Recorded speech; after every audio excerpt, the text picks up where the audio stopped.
their own beef company, or did it sell it to manufacturers?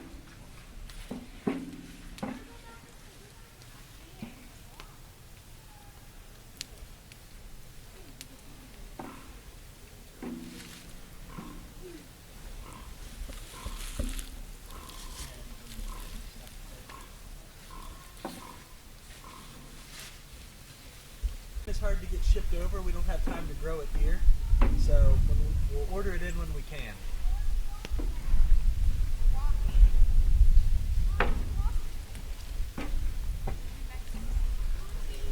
Of course, back home this would be a woman's job, but there aren't many of those around here.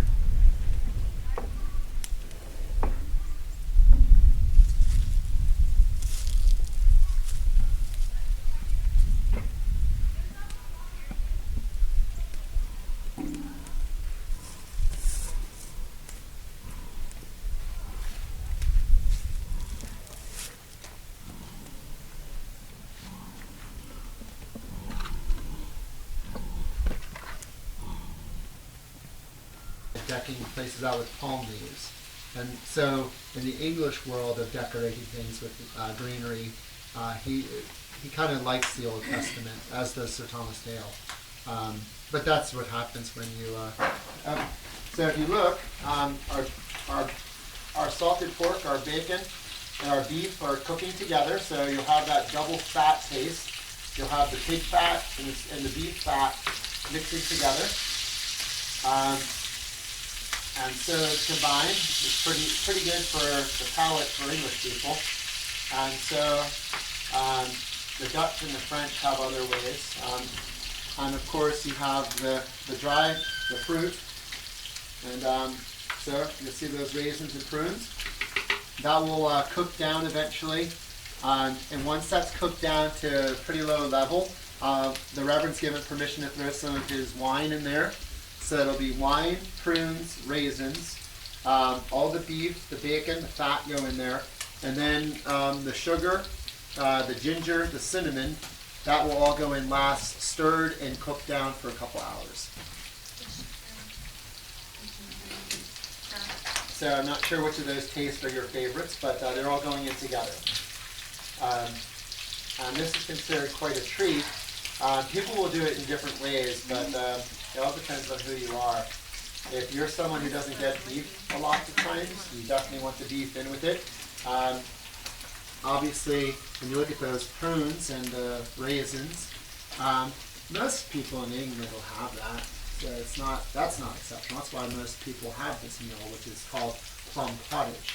It's what you put in besides those items. And really, the only reason why the good Reverend probably has a lot of these things is because somebody back in England, probably a merchant, has decided that the Reverend should experience some of these tastes coming from India and some other places. Certainly the cinnamon, the sugar, the ginger, but the cinnamon especially is coming from far away. The sugar, you're just starting to get that through some of the Spanish and Portuguese traders that bring stuff from London. But the ginger, of course, that's going to be a very strong taste into the pottage. And of course we'll throw in probably some butter just to cap it off. But some people will make this and they'll even throw in some other things. But these are the three that you normally, as a common person, just aren't going to have. Beef, of course, is an expensive item in itself. And most common people eat pork most of the time.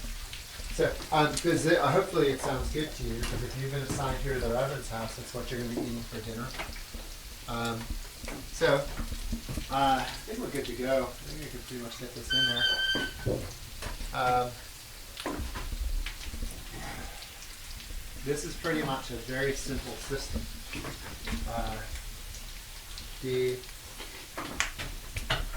So you can start to see the color even changes quickly with the. You can see the prunes are going to make this water get very dark. All right, there you go.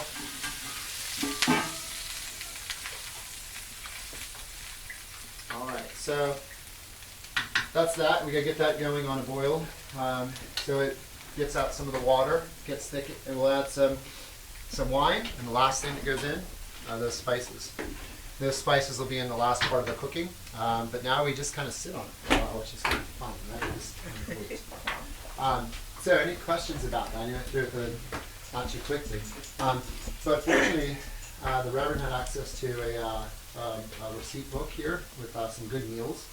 And so one of the bases that's in this one is going to be a plum tart, which is the mixtures are a lot like for that. So that's a lot. But if you want to take a look through that, feel free. If you can read. So I've got any other kind of cookbooks. So where's everybody from? Virginia? Yeah, Chesterfield. Good. All right. So, but anyway, you want to go into the Reverend's parlor. We're setting it up for dinner.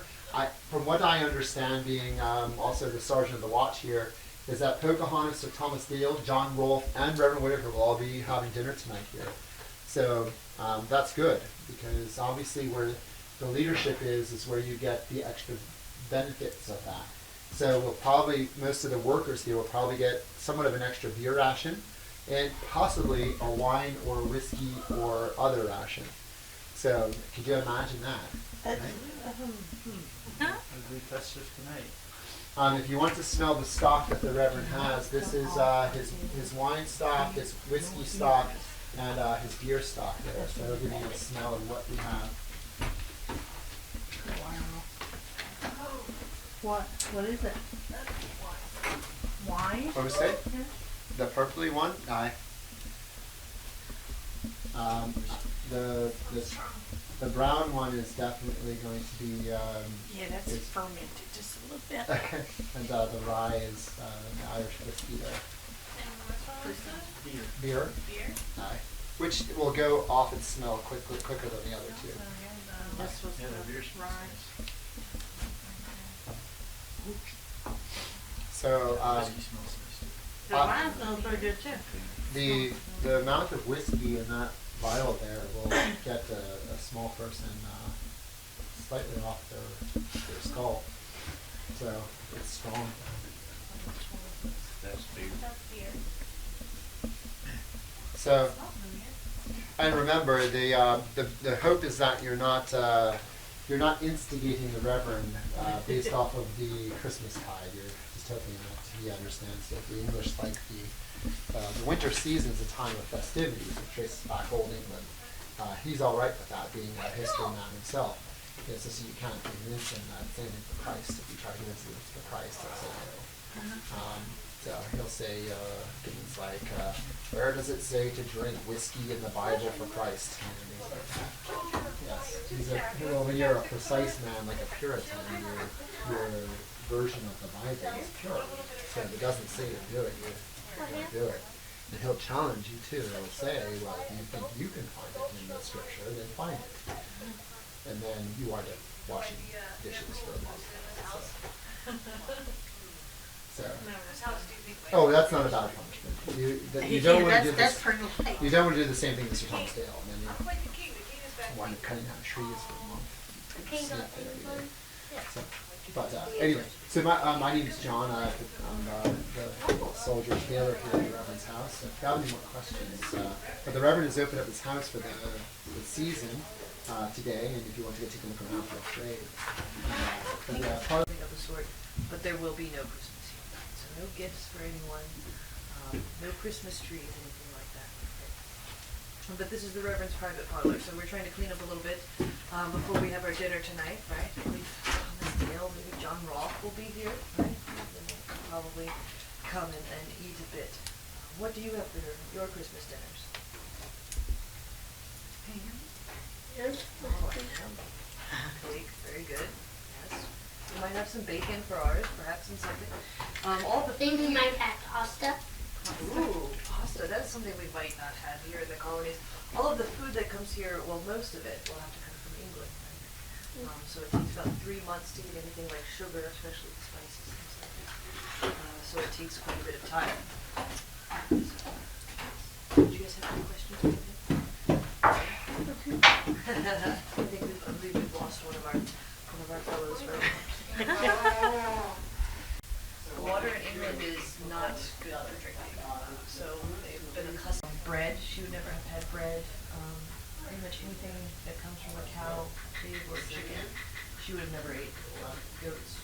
Any of the farming dynasty animals, they do not have the palatine. We will bring those animals here to Virginia. They may have turkeys, maybe an egg from a goose every now and then. Cheese she would never have, so that was probably pretty rough.